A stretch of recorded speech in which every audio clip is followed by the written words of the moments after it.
Ils ont eu plus de 1700 ans pour effacer cela de l'histoire, mais maintenant, il est temps pour vous de connaître la vérité. Ce que vous êtes sur le point de découvrir est resté dans l'ombre pendant des siècles, protégé par un silence que bien peu osent franchir. Vous êtes-vous déjà demandé pourquoi Marie-Madeleine a disparu de l'histoire officielle? Pourquoi une femme si proche de Jésus a-t-elle été réduite à une simple note de bas de page? La réponse ne réside pas dans ce qu'on vous a enseigné, mais dans ce qui vous a été délibérément caché. Il existe des documents, des textes anciens, des évangiles entiers qui ne sont jamais parvenus jusqu'à vous. Et lorsque vous découvrirez leur contenu, vous comprendrez pourquoi de puissantes institutions se sont battues pendant des millénaires pour les garder secrets. Il ne s'agit pas d'une simple histoire de religion, il s'agit de pouvoir, de contrôle et de manipulation systématique de la vérité spirituelle la plus profonde de l'humanité. Il s'agit d'une femme extraordinaire dont la voix a été réduite au silence parce que son message était trop révolutionnaire, trop dangereux pour les fondements de l'establishment. Êtes-vous prêt à découvrir pourquoi Marie-Madeleine a été effacée de l'histoire? Pourquoi ses enseignements ont-ils été considérés comme si menaçants qu'ils devaient être détruits? Quelle vérité ces manuscrits interdits contiennent-ils qui transformeraient à jamais votre compréhension de la spiritualité? Car ce que nous allons vous révéler ici n'est pas seulement une information historique, c'est un éveil, une invitation à remettre en question tout ce que vous pensiez savoir sur la foi, sur le pouvoir des institutions religieuses et sur votre propre lien au divin. Pendant les prochaines minutes, nous allons parcourir ensemble un chemin que très peu ont emprunté. Nous allons ouvrir des portes restées fermées pendant des siècles. Et lorsque cette vidéo sera terminée, vous ne pourrez plus voir le monde spirituel de la même manière. La vérité sur Marie-Madeleine n'est pas seulement sa vérité, c'est notre vérité.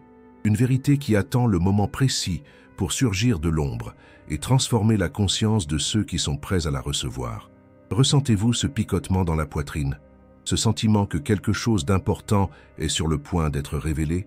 Faites confiance à cette intuition. Votre âme reconnaît ce qui arrive. Respirez profondément, ouvrez votre esprit et préparez-vous à découvrir la vérité interdite qui a changé à jamais le cours de l'histoire spirituelle. Tout commence maintenant. Pour comprendre pourquoi Marie-Madeleine a été effacée de l'histoire, il faut remonter à 325 après J.T.M.C. Dans la ville de Nicée, sous les ordres de l'empereur Constantin, plus de 300 évêques se réunirent pour prendre une décision qui allait changer à jamais le destin spirituel de l'humanité. Quel était l'enjeu? Rien de moins que le contrôle absolu sur les vérités spirituelles qui parviendraient aux générations futures et celles qui seraient enterrées à jamais. Imaginez la scène. Des hommes de pouvoir vêtus de robes ornées débattaient avec ferveur des textes sacrés à préserver et de ceux à détruire. Ils détenaient non seulement des parchemins et des manuscrits, mais aussi le pouvoir de façonner la foi de milliards d'êtres humains à naître.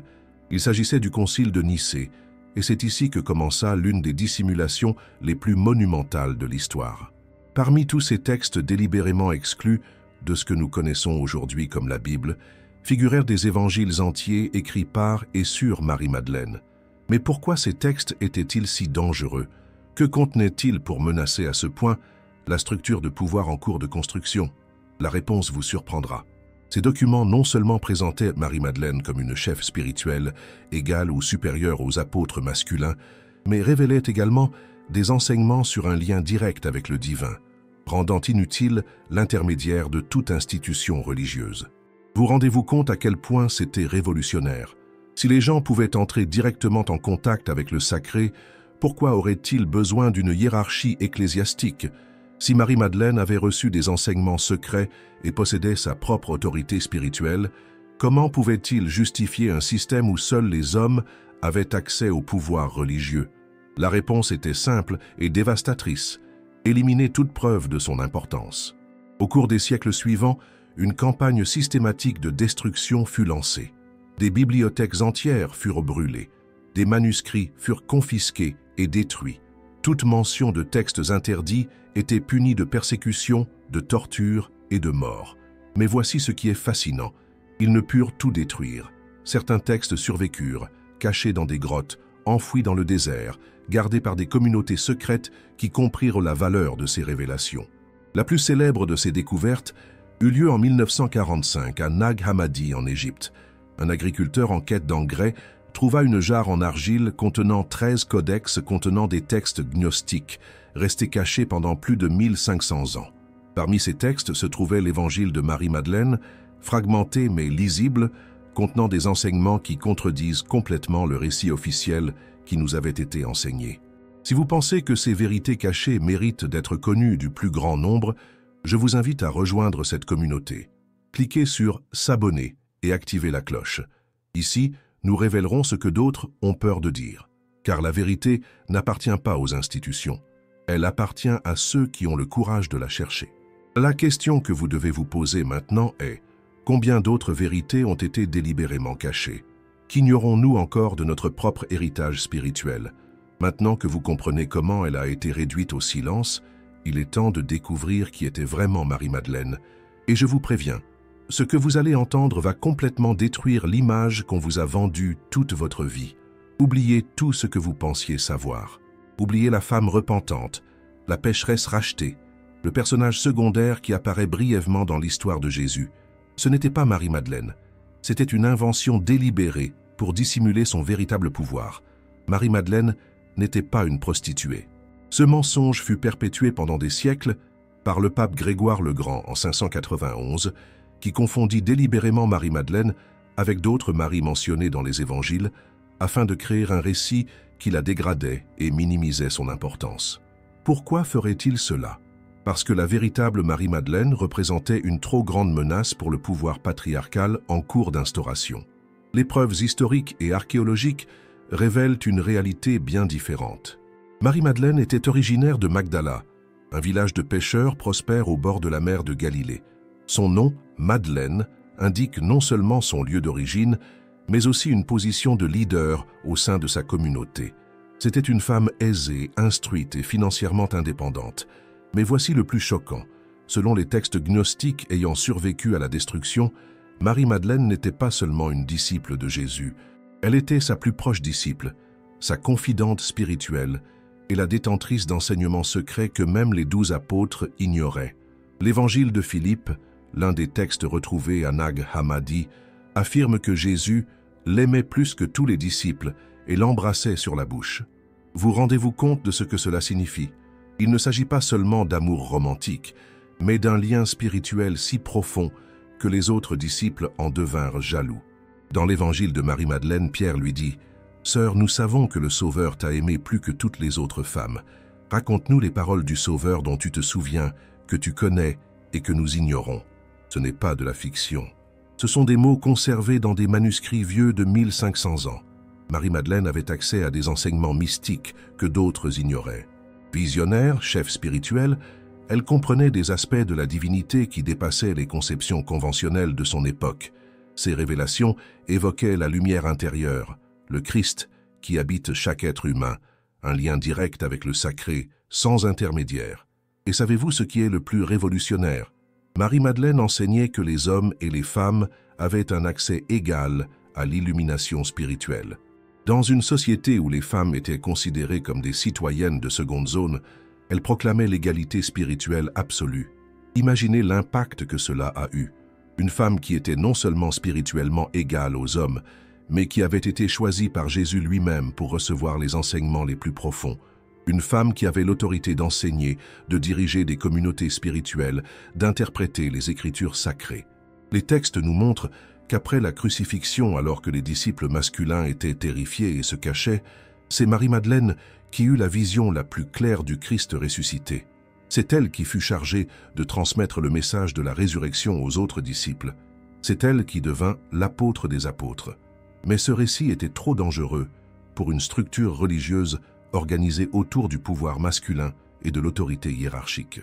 Si Marie-Madeleine avait été la principale disciple, si elle avait reçu des enseignements secrets, si elle avait eu sa propre autorité spirituelle, alors tout le système en construction aurait perdu sa légitimité.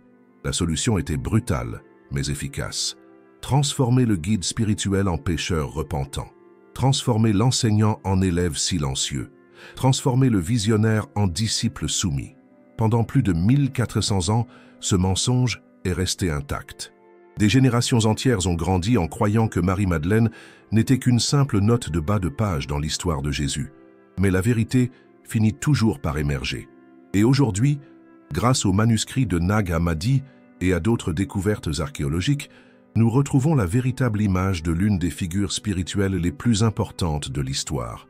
Marie-Madeleine n'était pas une pécheresse, elle était une enseignante. Elle n'était pas une disciple silencieuse, elle était une dirigeante visionnaire. Elle n'était pas un personnage secondaire. Elle était la protagoniste d'une révolution spirituelle qui menaçait de changer le monde à jamais. Il est temps maintenant d'explorer les documents considérés comme si dangereux qu'ils méritèrent d'être effacés de la surface de la Terre. Ce ne sont ni des rumeurs, ni des spéculations. Ce sont de véritables textes, des manuscrits anciens que vous pouvez étudier dès aujourd'hui si vous en avez le courage. La découverte de Nag Hammadi en 1945 n'était pas une coïncidence.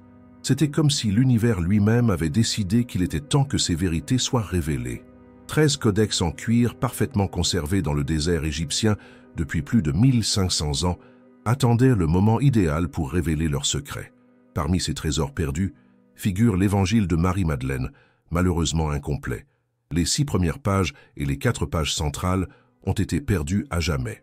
Coïncidence? De nombreux chercheurs pensent bien que ces pages ont été délibérément détruites car elles contenaient les révélations les plus explosives.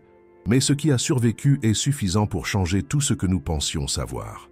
Dans cet évangile, Marie-Madeleine raconte une vision mystique au cours de laquelle elle reçoit des enseignements directs sur la nature de l'âme, le chemin vers l'illumination et la libération de l'ego matériel. Il ne s'agit pas de simples paraboles, mais d'instructions précises sur la manière de transcender les limites de l'existence physique. Nous avons ensuite l'évangile de Philippe, qui révèle la relation intime entre Jésus et Marie-Madeleine.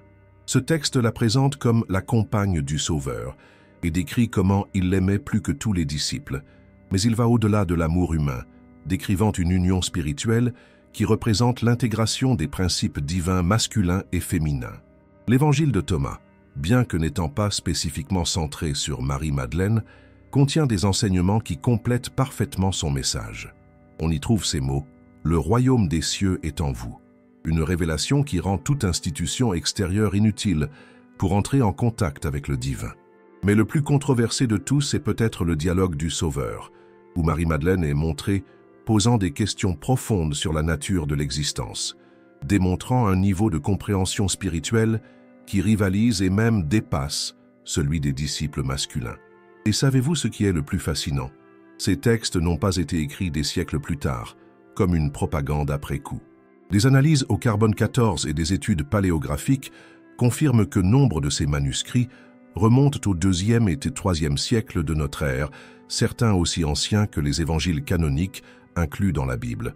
Cela signifie qu'au cours des premiers siècles du christianisme, les enseignements de Jésus ont fait l'objet de multiples interprétations. Il n'existait pas de version officielle unique. Il existait une grande diversité de textes, de perspectives et de compréhension spirituelle. Les gnostiques, comme on appelait les adeptes de ces enseignements alternatifs, croyaient en la gnose, qui signifie connaissance directe. Pour eux, le salut ne venait pas de la foi aveugle ou de l'obéissance aux autorités religieuses, mais de la connaissance expérientielle du divin. Marie-Madeleine était considérée par ces groupes comme l'une des principales transmettrices de cette gnose. Ces enseignements parlaient de la lumière intérieure qui habite chaque être humain, du potentiel divin qui existe en chacun de nous, de la possibilité d'expérimenter directement la présence du sacré. Comprenez-vous pourquoi cela représentait une telle menace pour l'Église institutionnelle naissante? Si chacun pouvait accéder directement au divin, pourquoi avait-il besoin de prêtres, d'évêques ou de papes? Si Marie-Madeleine avait transmis des enseignements sur l'éveil personnel, comment pouvait-elle maintenir son emprise sur les masses? La réponse fut systématique et impitoyable. Tous ces textes furent déclarés hérétiques. Leurs disciples furent persécutés, torturés et exécutés. Leurs bibliothèques furent incendiées, leurs communautés dispersées. J'aimerais savoir ce que vous en pensez. Pensez-vous que l'Église a eu raison de cacher ces textes? Écrivez dans les commentaires. Je veux toute la vérité. Parce que j'ai besoin de savoir si vous êtes prêts pour la suite. Parce que ce que nous sommes sur le point de découvrir sur le contenu spécifique de ces documents remettra en question tout ce que vous pensiez savoir sur la spiritualité, le pouvoir et la véritable nature de votre connexion au divin. Les textes sont là. Les preuves sont irréfutables. La seule question qui demeure est: êtes-vous prêt à affronter une vérité cachée depuis près de 2000 ans? Préparez-vous, car ce que vous allez entendre va ébranler les fondements de tout ce que vous avez appris sur la spiritualité. Il ne s'agit pas d'interprétation ou de spéculation moderne, mais de traduction directe de manuscrits vieux de 1500 ans qui révèlent des enseignements interdits depuis des millénaires. Dans l'évangile de Marie-Madeleine, elle raconte une vision où le Sauveur lui enseigne la nature de l'âme et son cheminement vers le divin. Écoutez ces paroles exactes, traduites directement du copte. L'âme qui a vaincu le monde n'a pas à craindre les puissances qui tentent de l'arrêter, car elle a trouvé la paix qui surpasse toute intelligence. Vous rendez-vous compte à quel point c'est révolutionnaire? Marie-Madeleine ne parle pas du salut par une institution extérieure. Elle décrit un processus intérieur de transformation, où chaque âme a le pouvoir de transcender les limites du monde matériel. Mais ce n'est qu'un début. Le texte se poursuit avec Marie, expliquant comment l'esprit libéré de la matière n'est plus soumis aux lois du temps et de l'espace. Elle décrit des états de conscience élargis, des expériences mystiques directes accessibles à tout être humain. Les disciples masculins, selon le texte, ne comprenaient pas ces enseignements. Pierre demande même: est-il possible que le Sauveur ait parlé ainsi à une femme de secret que nous ignorons? La réponse de Lévi est dévastatrice. Pierre, tu as toujours été impulsif. Maintenant, je te vois combattre cette femme comme si tu étais son ennemi. Si le Sauveur la jugeait digne, qui es-tu pour la rejeter? Dans l'évangile de Philippe, nous trouvons des révélations encore plus profondes. On y apprend que ceux qui disent qu'ils mourront d'abord et qu'ils ressusciteront ensuite se trompent. S'ils ne reçoivent pas d'abord la résurrection de leurs vivants, ils ne recevront rien à leur mort. Comprenez-vous ce que cela signifie? La résurrection n'est pas un événement futur survenant après la mort physique. C'est une transformation de conscience qui peut et doit se produire de notre vivant. C'est un éveil spirituel, une illumination qui nous permet d'expérimenter notre nature divine ici et maintenant. Le texte poursuit en expliquant que le royaume des cieux est en vous et aussi hors de vous. Lorsque vous vous connaîtrez vous-même, alors vous serez connus et vous comprendrez que vous êtes enfants du Père vivant. Il ne s'agit pas d'une théologie abstraite. Ce sont des instructions précises pour la connaissance de soi et l'épanouissement spirituel. Marie-Madeleine et les gnostiques enseignaient des techniques spécifiques pour accéder à des états de conscience supérieurs. Dans le dialogue du Sauveur, Marie pose une question qui révèle la profondeur de sa compréhension. Comment l'œuvre de la féminité se dissout-elle? Et elle reçoit cette réponse extraordinaire. Quand vous cesserez d'accomplir l'œuvre de la féminité, alors l'œuvre de la masculinité cessera aussi. Elle parle de l'intégration des aspects masculins et féminins de la psyché, un concept que la psychologie moderne commence seulement à comprendre. Mais voici le plus choquant. Dans plusieurs de ses textes, Marie-Madeleine est décrite comme recevant ce qu'on appelle le baiser de la sagesse directement de Jésus. Il ne s'agit pas d'un baiser romantique et physique. Il s'agit de la transmission directe de la connaissance spirituelle, une initiation mystique où la sagesse divine est transmise de maître à disciple. Les textes décrivent que lors de cette transmission, Marie reçoit des visions du processus de création, comprend la nature illusoire du monde matériel et apprend les différents niveaux de réalité qui existent au-delà de la perception ordinaire. L'un des enseignements les plus puissants que Marie reçoit concerne ce qu'ils appellent le Christ intérieur. Selon ces textes, chaque être humain porte en lui une étincelle divine, une dimension christique qui peut être éveillée et développée. Nul besoin d'attendre un sauveur extérieur, car il vit déjà en vous. Marie-Madeleine enseignait que « celui qui boira à ma bouche deviendra semblable à moi, et je serai semblable à eux, et des choses cachées leur seront révélées. » C'est une invitation directe à la transformation spirituelle, une promesse que l'illumination est à la portée de quiconque est prêt à entreprendre le voyage intérieur. Les textes révèlent également des pratiques spécifiques. Ils abordent les techniques de méditation, la visualisation et le travail avec la respiration et l'énergie vitale. Ils décrivent comment élever l'esprit au-dessus des émotions turbulentes et comment trouver le silence intérieur où réside la voix du divin. Savez-vous pourquoi ces textes étaient considérés comme si dangereux? Non seulement ils présentaient une femme comme l'enseignante spirituelle suprême, mais ils offraient également une voie directe vers l'illumination, rendant toute médiation institutionnelle inutile. Selon ces manuscrits, Marie-Madeleine était non seulement une disciple éclairée, mais aussi une transmettrice de lignées spirituelles. Ces enseignements ont créé des communautés entières de chercheurs pratiquant ces techniques de transformation intérieure. La question qui se pose naturellement est la suivante. À quoi ressemblerait le monde si ces enseignements avaient été préservés et diffusés au lieu d'être supprimés? À quoi ressemblerait notre spiritualité aujourd'hui si nous avions grandi en connaissant ces méthodes directes de connexion au divin? Car ces textes ne révèlent pas des croyances à accepter aveuglément, mais des techniques que nous pouvons expérimenter et vérifier par nous-mêmes. Ce sont des cartes précises pour le voyage de retour vers notre nature divine originelle. Maintenant que vous connaissez les enseignements cachés, il est temps de comprendre comment et pourquoi les puissances religieuses ont décidé de manipuler la foi de l'humanité. Ce que vous allez découvrir n'est pas une théorie du complot, c'est un récit historique documenté qui vous fera remettre en question toutes vos croyances sur les institutions religieuses. Le processus de censure n'était ni accidentel ni spontané. Il s'agissait d'une campagne systématique, calculée et impitoyable qui s'est étendue sur des siècles. Tout a commencé lorsque le christianisme a cessé d'être une révolution spirituelle pour devenir un outil de contrôle politique. Le moment décisif eut lieu en 313, lorsque l'empereur Constantin promulgua l'édit de Milan, légalisant le christianisme dans l'Empire romain. Mais voici ce qu'on ne dit pas en cours d'histoire. Constantin ne s'est pas converti au christianisme par révélation spirituelle. Il l'a fait parce qu'il comprenait parfaitement le potentiel politique de cette nouvelle religion. Le christianisme primitif était diversifié, décentralisé et impossible à contrôler. Il comportait de multiples interprétations, différents dirigeants et des communautés autonomes qui suivaient les enseignements en résonance avec leur expérience spirituelle. C'était un chaos magnifique et libre qui ne servait pas les intérêts du pouvoir impérial. La solution était brillante dans sa malveillance, créer une version officielle du christianisme qui serve les intérêts de l'État, tout en éliminant systématiquement toute alternative qui promouvait l'autonomie spirituelle individuelle. Le concile de Nicée n'était qu'un début. C'est là que furent décidés les textes qui seraient considérés comme canoniques et ceux qui seraient déclarés apocryphes ou hérétiques. Et quel était le critère de sélection? Ce n'était ni l'authenticité historique, ni la profondeur spirituelle, ni même l'ancienneté des textes. Le critère était simple et brutal. Tout texte prônant une autorité religieuse centralisée et une obéissance aveugle était inclus. Tout texte enseignait un lien direct avec le divin ou conférait un pouvoir spirituel aux femmes était éliminé.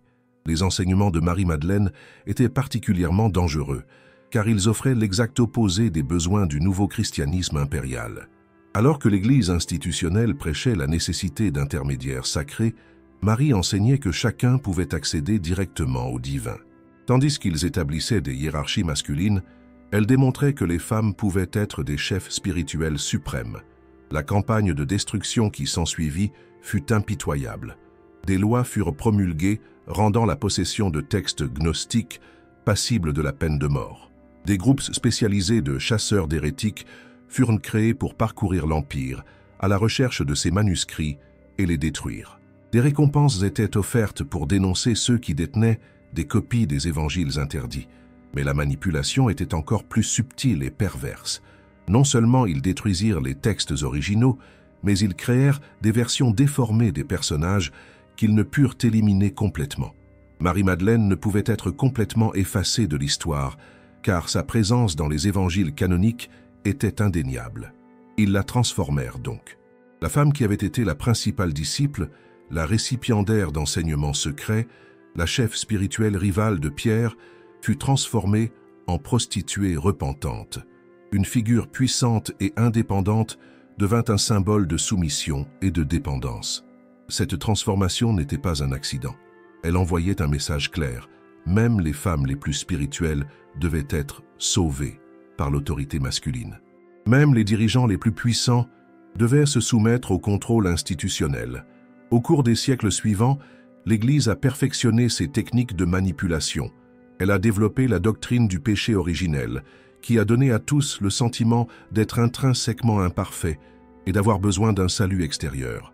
Elle a créé le concept de purgatoire, qui a suscité la crainte du sort de l'âme après la mort. Elle a instauré le célibat des prêtres, séparant les chefs religieux de l'expérience humaine commune. Chacune de ces doctrines avait un but spécifique, maintenir les gens dans un état de dépendance spirituelle permanente. Les enseignements originels de Marie-Madeleine sur le Christ intérieur ont été remplacés par le culte d'un Christ extérieur et inaccessible. Ces techniques de méditation et de transformation personnelle ont été remplacées par des rituels creux, réservés aux prêtres autorisés. Son message d'émancipation féminine a été écrasé par des siècles de misogynie institutionnalisée. L'Inquisition espagnole, qui débuta en 1478, fut peut-être l'expression la plus extrême de cette campagne de contrôle. Pendant plus de 300 ans, des dizaines de milliers de personnes furent torturées et exécutées pour le simple crime d'avoir des croyances spirituelles alternatives. Mais voici ce qui devrait vous indigner le plus. Beaucoup de personnes qui ont été brûlées sur le bûcher comme sorcières et hérétiques étaient simplement des praticiens de traditions spirituelles qui conservaient des éléments des enseignements originaux sur une connexion directe avec le divin. Le patriarcat religieux n'a pas seulement éliminé les textes et les personnes, il a éliminé une toute autre façon de concevoir la spiritualité. Une conception qui honorait à la fois le masculin et le féminin, qui privilégiait l'expérience directe plutôt que la doctrine aveugle, qui promouvait la responsabilité personnelle plutôt que l'obéissance institutionnelle. Et savez-vous quelle est la tragédie la plus profonde dans tout cela? Des millions de personnes, depuis des siècles, cherchent désespérément une connexion authentique avec le sacré, ignorant que les outils pour y parvenir leur ont été délibérément cachés. La manipulation était si complète, si systématique, qu'aujourd'hui encore, la plupart des gens croient que la seule forme de spiritualité légitime est celle qui passe par des institutions autorisées. Ils ont intériorisé leur propre dépendance spirituelle. Il ne s'agit pas seulement d'histoire ancienne. Cela touche votre vie, votre foi et votre relation au divin d'une manière que vous ne comprenez peut-être pas encore pleinement. Car les enseignements cachés il y a 2000 ans sont exactement ce que votre âme recherche à ce moment précis de votre vie. Réfléchissez-y un instant. Combien de fois vous êtes-vous senti spirituellement déconnecté? Combien de fois avez-vous cherché des réponses auprès d'institutions, de livres, d'enseignants extérieurs pour finalement vous rendre compte qu'il manquait encore quelque chose de fondamental? Combien de fois avez-vous ressenti que votre spiritualité devait être plus directe, plus personnelle, plus authentique? Ce sentiment n'est pas une coïncidence. C'est votre âme qui se souvient de ce qu'elle a toujours su, que la connexion avec le divin n'a pas besoin d'intermédiaire, que la sagesse spirituelle vous habite, que vous avez un accès direct à la même source de lumière que Marie-Madeleine a connue il y a 2 millénaires. Les enseignements de Marie-Madeleine sur le Christ intérieur ne sont pas des concepts théologiques abstraits. Ils sont une réalité concrète que vous pouvez expérimenter ici et maintenant. Lorsqu'elle parlait de la lumière qui ne peut s'éteindre, elle faisait référence à cette étincelle de pure conscience qui existe au cœur de votre être, au-delà de vos pensées, de vos émotions, de toutes les identités que vous avez construites sur vous-même. En ce moment de l'histoire, où tant de gens se sentent spirituellement perdus, où les institutions religieuses traditionnelles ne répondent plus aux besoins de l'âme moderne, les enseignements de Marie-Madeleine offrent exactement ce dont nous avons besoin, un chemin direct vers une expérience spirituelle authentique. Vous êtes-vous déjà demandé pourquoi tant de personnes explorent de la méditation, la pleine conscience et les traditions mystiques orientales? C'est parce qu'elles recherchent ce qu'enseignait Marie-Madeleine. Des techniques pratiques pour accéder à des états de conscience supérieurs, des méthodes directes pour expérimenter la présence divine. Mais voici ce qui est extraordinaire. Nul besoin de se tourner vers des traditions lointaines pour trouver cette sagesse. Elle est là depuis toujours, cachée dans votre propre héritage spirituel, attendant d'être redécouverte. Les pratiques enseignées par Marie-Madeleine sur la respiration consciente, la visualisation spirituelle et le silence intérieur sont les mêmes techniques que des milliers de personnes redécouvrent aujourd'hui comme les outils les plus efficaces pour la transformation personnelle. Son enseignement sur l'intégration du masculin et du féminin divin est exactement ce dont notre société a besoin pour apaiser les divisions et les conflits que nous observons dans le monde d'aujourd'hui. Son message d'égalité spirituelle de tous les êtres humains est le fondement de la construction d'un monde plus juste et plus compatissant. Mais son enseignement sur la responsabilité spirituelle personnelle est peut-être le plus pertinent. À une époque où il est facile de tomber dans la victimisation et où il est tentant de blâmer les autres pour nos situations, Marie-Madeleine nous rappelle que chacun de nous a le pouvoir et la responsabilité de s'éveiller spirituellement. Quand elle disait « Sache ce qui est devant ta face et ce qui t'est caché te sera révélé », Elle donnait un enseignement pratique pour la vie moderne.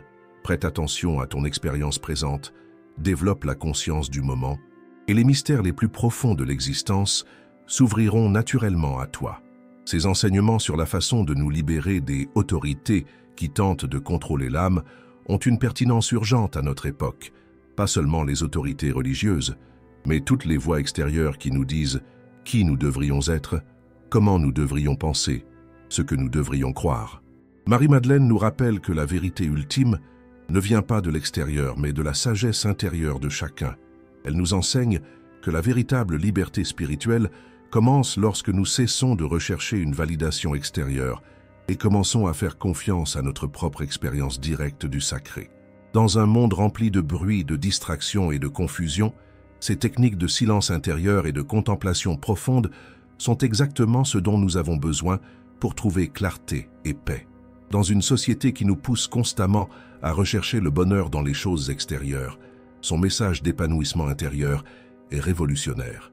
Et vous savez ce qu'il y a de plus beau dans tout cela?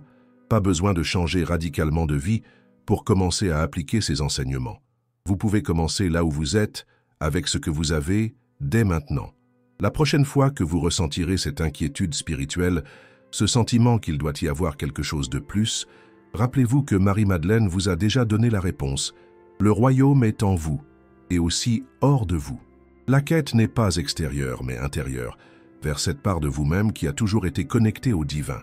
Cette vérité, cachée depuis 2000 ans, n'est pas seulement une information historique, c'est une invitation personnelle, un appel à l'éveil, une occasion de retrouver votre héritage spirituel et de vivre le lien direct avec le sacré qui a toujours été votre droit de naissance. Avant de poursuivre, je tiens à marquer une pause et à me connecter avec vous sur un plan plus personnel, car ce que nous partageons ici n'est pas seulement une information, cela fait partie d'un éveil mondial qui se produit en ce moment même de l'histoire. De quel pays ou de quelle ville regardez-vous cette vidéo? Je veux savoir jusqu'où va cette quête de vérité. Indiquez votre localisation dans les commentaires, car j'ai besoin de comprendre l'ampleur de ce qui se passe. Chaque jour, je reçois des messages de personnes venues des 4 coins du monde, de Buenos Aires à Madrid, de Bogota à Guatemala City, de Lima à Caracas. Des âmes éveillées qui sentent qu'un profond changement se produit dans la conscience collective de l'humanité. Avez-vous ressenti cette sensation ces derniers temps? Cette impression que nous vivons un moment historique unique où des vérités cachées depuis des millénaires commencent à émerger massivement? Ce n'est pas une coïncidence si, à ce moment de l'histoire, alors que l'humanité est confrontée à des crises sans précédent, alors que les institutions traditionnelles perdent de leur crédibilité, alors que des millions de personnes recherchent désespérément un sens plus profond à leur vie, ces enseignements sur l'autonomisation spirituelle individuelle apparaissent au grand jour. C'est comme si l'univers lui-même avait décidé qu'il était temps pour nous de reconquérir notre pouvoir spirituel personnel. Comme si les forces qui ont gardé ces vérités secrètes pendant des siècles n'avaient plus la force de les maintenir cachées. Pensez-y, il y a seulement 50 ans, ces textes gnostiques étaient quasiment inaccessibles. Ils étaient enfermés dans les universités, réservés à des chercheurs spécialisés et rédigés dans des langues que très peu de gens pouvaient lire. Aujourd'hui, toute personne disposant d'une connexion Internet peut étudier les traductions complètes de l'Évangile de Marie-Madeleine. Est-ce une coïncidence?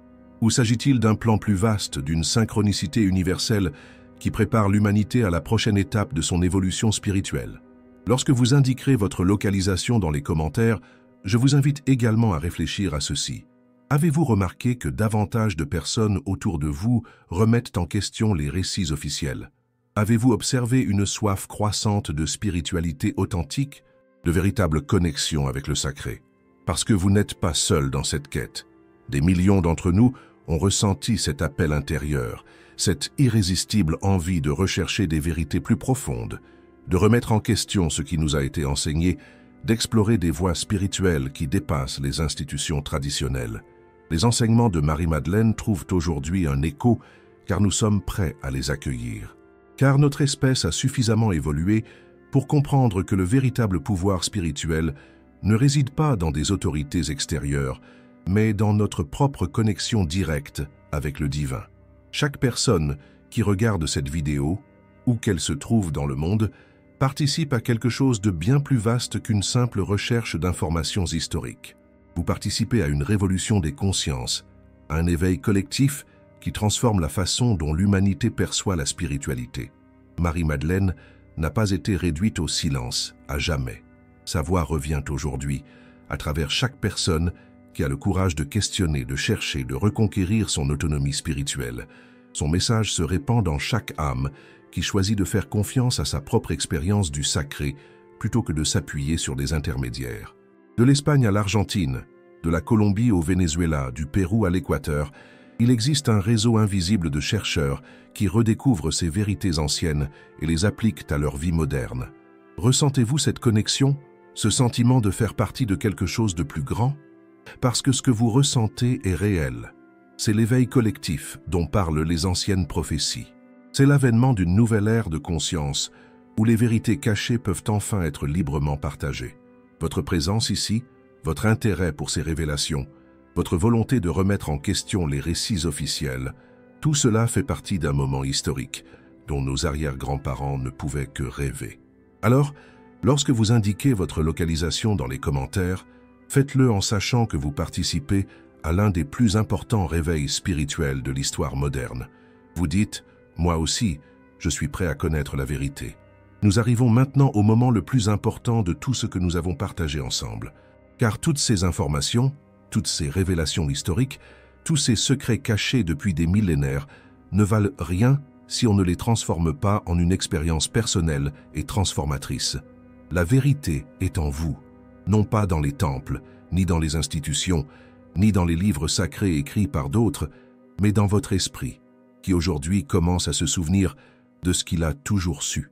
Marie-Madeleine n'enseignait pas de théorie, elle enseignait des expériences.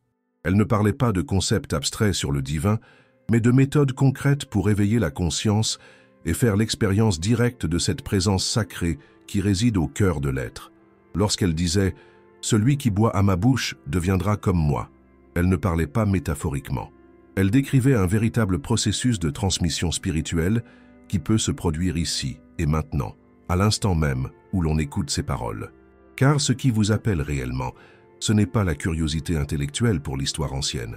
C'est votre âme qui reconnaît des vérités qu'elle attend de se rappeler depuis toujours, et peut-être depuis de nombreuses vies antérieures.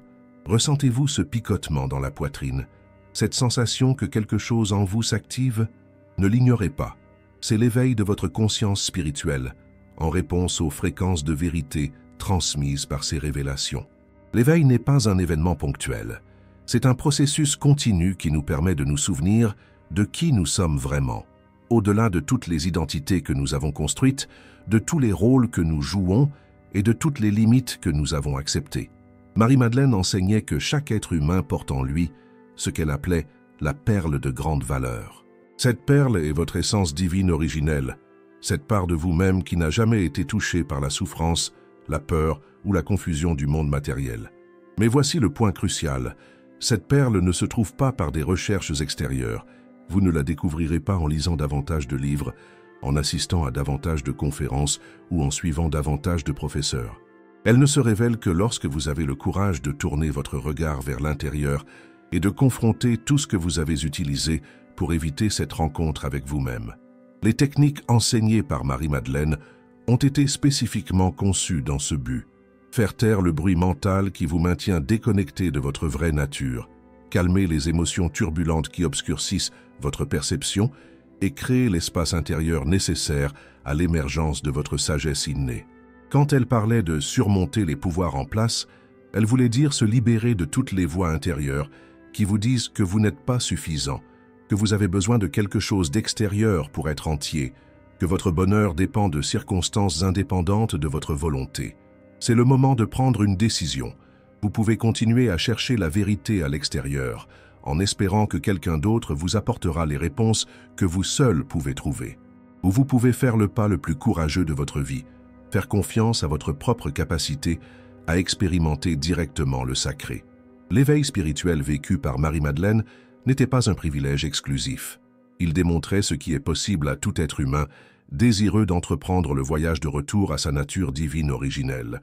Jusqu'à présent, votre vie a été une préparation à cette reconnaissance.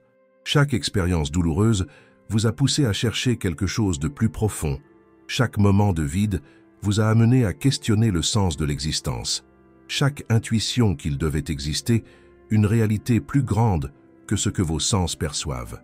Tout vous a préparé à ce moment, où vous pouvez choisir de vous réveiller ou de continuer à dormir, où vous pouvez choisir de récupérer votre pouvoir spirituel ou de continuer à le soumettre à des autorités extérieures. Les enseignements de Marie-Madeleine ne sont pas de l'histoire ancienne. Ils sont une invitation présente, un appel qui résonne au plus profond de votre être, vous demandant si vous êtes prêt à vous souvenir de qui vous êtes vraiment. Vous n'avez pas besoin d'attendre des conditions idéales. Vous n'avez besoin d'aucune préparation supplémentaire. Vous n'avez besoin de la permission de personne. La seule exigence est votre volonté sincère de vous tourner vers l'intérieur et d'entamer le plus important voyage de découverte de soi de votre vie. La vérité que Marie-Madeleine connaissait, la sagesse qui a été cachée pendant 2000 ans, le lien direct avec le divin que les institutions ont essayé de monopoliser, tout cela est à votre disposition dès maintenant. La question n'est pas de savoir si vous méritez de la recevoir, mais plutôt si vous avez le courage d'accepter la responsabilité qui accompagne cette connaissance, celle de vivre selon votre vérité la plus authentique, de faire confiance à votre sagesse intérieure, d'être un exemple de ce qui est possible lorsqu'un être humain s'éveille pleinement. Si vous êtes arrivé jusqu'ici, c'est parce que vous vous éveillez. Ce n'est pas un hasard si vous avez résisté à toutes les distractions du monde moderne pour rester présent pendant ces moments de révélation. Votre âme reconnaît ces vérités, car elles font partie de votre héritage spirituel le plus profond. Mais ce n'est que le début. Ce que vous venez de découvrir sur Marie-Madeleine n'est que la partie émergée de l'iceberg d'une conspiration bien plus vaste qui a dissimulé les vérités spirituelles les plus profondes de l'humanité. Abonnez-vous maintenant. Activez toutes les notifications, parce que l'éveil ne fait que commencer et qu'il y a encore tant à découvrir sur ce chemin vers la vérité. Il existe des secrets encore plus choquants, gardés dans l'ombre depuis des millénaires. Des révélations si explosives que même les chercheurs les plus courageux n'osent pas les révéler publiquement. Des vérités restées enfouies pendant des siècles, attendant le moment précis d'émerger. Si vous connaissiez la véritable ampleur de ce qui vous a été caché, si vous compreniez combien de pouvoir spirituel vous a été systématiquement volé, votre indignation deviendrait une force imparable de transformation. Quelque chose apparaît à l'écran en ce moment même qui va attirer votre attention. Quelque chose qui n'est pas pour tout le monde. Seulement pour ceux qui ont le courage d'affronter la réalité. Ils ont été systématiquement trompés par les institutions auxquelles ils ont fait confiance toute leur vie. Vous êtes arrivés jusqu'ici. Vous avez enduré. Vous avez écouté chaque mot, avec un cœur ouvert et un esprit alerte. Cela signifie que vous faites partie de cette minorité d'âmes courageuses qui sont ici pour reconquérir les vérités qui nous ont été volées. Les forces qui ont occulté les enseignements de Marie-Madeleine pendant 2000 ans sont toujours à l'œuvre aujourd'hui. Elles continuent de tenter de déconnecter l'humanité de son véritable héritage spirituel, mais leur temps est compté, car chaque personne qui s'éveille constitue une menace directe pour leur monopole sur le sacré. L'éveil n'est pas seulement individuel, il est collectif, et il se produit maintenant, à cet instant précis de l'histoire. La vérité finit toujours par émerger. Et aujourd'hui, vous avez participé à cette émergence. Ce voyage vers la vérité ne fait que commencer. Les vérités anciennes reviennent, et vous participez à ce moment historique où ce qui était caché, enfin, apparaît au grand jour. Abonnez-vous maintenant, cliquez sur la cloche et cliquez sur la vidéo qui apparaît sur votre écran, car ce que vous allez découvrir là remettra en question tout ce que vous pensiez savoir sur la spiritualité et le pouvoir. Merci d'être arrivé jusqu'ici. Ce n'est pas la fin, c'est juste le début de votre propre éveil.